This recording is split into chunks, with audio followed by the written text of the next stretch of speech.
বাবারা যারা আছেন, মায়েরা যারা আছেন, প্রবাসী সন্তানের টাকা পাইয়া আপনি জমি কিনছেন আপনার নামে, এরপরে বলতেছেন ছেলে মেয়ে সবাইকে আপনি ভাগ দিবেন। পরিষ্কার করে শুনে রাখেন, এটা হারাম। আপনি বাবা হিসাবে সন্তানের টাকা আত্মসাৎ করলেন, আপনি হারাম খাইলেন। কারণ এই সম্পদটা সে কামাই করেছে, তার ভাইয়েরা কামাই করে নাই, বোনেরা কামাই করে নাই। ভাইয়ের উচিত বোনদেরকে, ভাইদেরকে খেয়াল করা, হাদিয়া তোফা দেওয়া, উপকার করা, পুঁজি দেওয়া, বিদেশ নেওয়ার চেষ্টা করা, সেটা আরেক জিনিস।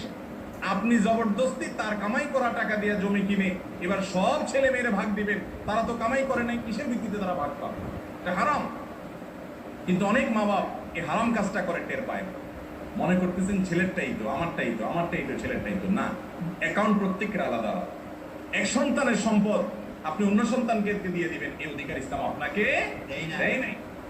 আল্লাহ তাআলা কোরআনে কারীমে বলেছেন, লা তাকুলু আমওয়ালাকুম বাইনাকুম বিল বাতিল, অন্যায়ভাবে একে অন্যের সম্পদ খাইও না, তোমরা ভোগ করো না। এটা খাওয়া মানে আগুন ঢুকানো।